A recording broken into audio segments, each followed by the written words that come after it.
my pink babes, it's Zanea, your go-to for soft glam, flawless skin, and building your own lane. Welcome back to my channel, or welcome if you're new here.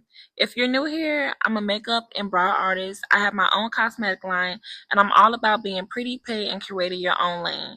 Over here, we keep it soft, we keep it flawless, and we don't follow trends, we set the tone. Today I'm going to be showing you how I achieve my perfect soft glam. We want it to look like skin, smooth, even, not too heavy, but still giving. Alright, so let's get into it. First things first, skin prep is everything. If your base is not eating, 9 times out of 10, it's your prep. So I always make sure the skin is clean, hydrated, and slightly tacky.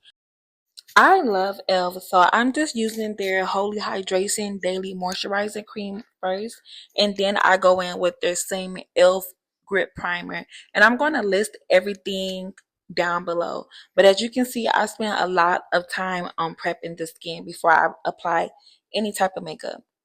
I like primer that's gonna grip but not heavy because we're going for a soft glam, not full cake. I press it into the skin instead of rubbing so everything stays smooth. When I'm finding the perfect foundation for my client or for myself, I like to match my chest, because if I match my neck, then the rest of my body is lighter than my neck, then I'm going to be looking like a bobblehead. So it's always best to match the chest. I like to mix two foundations, one that's a little bit lighter and one that's a little bit darker than the complexion. That way, once the foundation oxidizes, it oxidizes to that perfect match. One thing about me, I'm doing a thin layer. I start light and then I build up if I need to, because this is how you keep your base looking like skin. And you see how I'm staying in place on one side of the face. I'm not putting a foundation all over the face. I make sure that I tap in on one side and work myself around the face. That's how you get that full coverage and make sure it's fully blended. I'm using the Born This Way foundation in the shade Almond and Golden Beige, and I'm blending out with my Real Technique brush.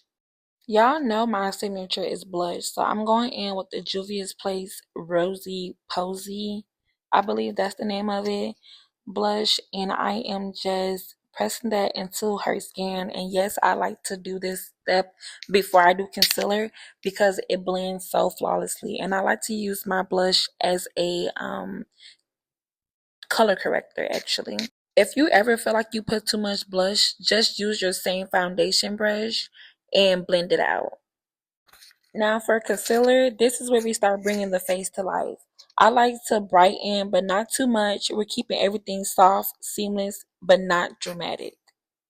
I'm using the Born This Way concealer, which I love, and I mixed it in with a LA Pro Girl white concealer just to give it a little bit more of a pop. I like to apply my concealer with a flat brush. It don't matter what type of flat brush, as long as it's flat, it's just going to make it easier to blend out, and it just lays the concealer down seamlessly. I'm making sure to highlight the face where the light is going to naturally hit.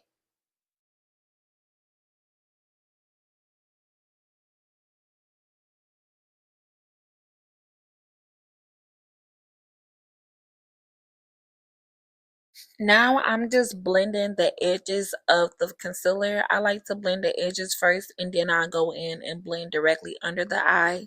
The longer you let the concealer sit, the fuller coverage you're gonna get.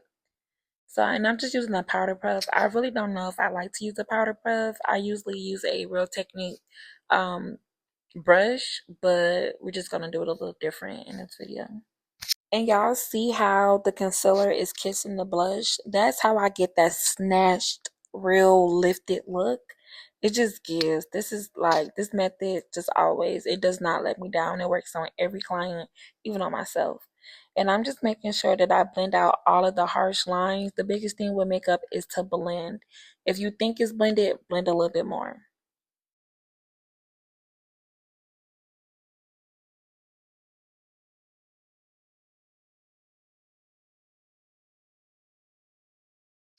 Another signature of mine is my very dark, sultry other under eyes. This is how I get my under eyes.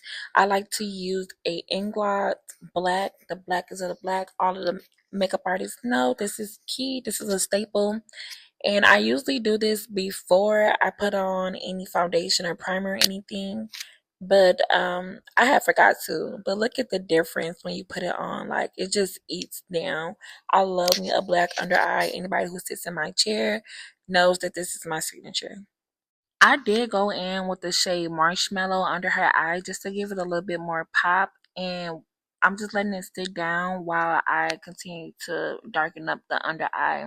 This is everybody's least favorite part, but it just be given. Look at it. It just, yeah. With lighter skin, you want to make sure that you are really light-handed. So I'm using my Sephora in the shade 56 as a contour for her. I had already set her face with the Tarte translucent powder off camera. I thought I was recording, but apparently not. Usually, I'm not a girly that likes to bake, but lately I've been loving how the outcome comes out. So I'm just snatching her features. I love me a real snatch look, like that's my go-to. So I'm just making sure that I am baking and pressing powder under her cheeks and lifting up those cheekbones.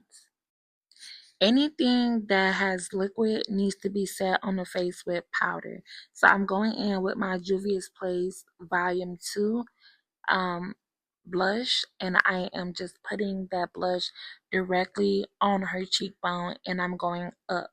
To make sure that you get a snatched look, you want to make sure you're blending up and it's giving. And y'all know I like to add a lot of blush, so I'm just going in and I am adding on that blush onto her face, and it's bringing the face back to life.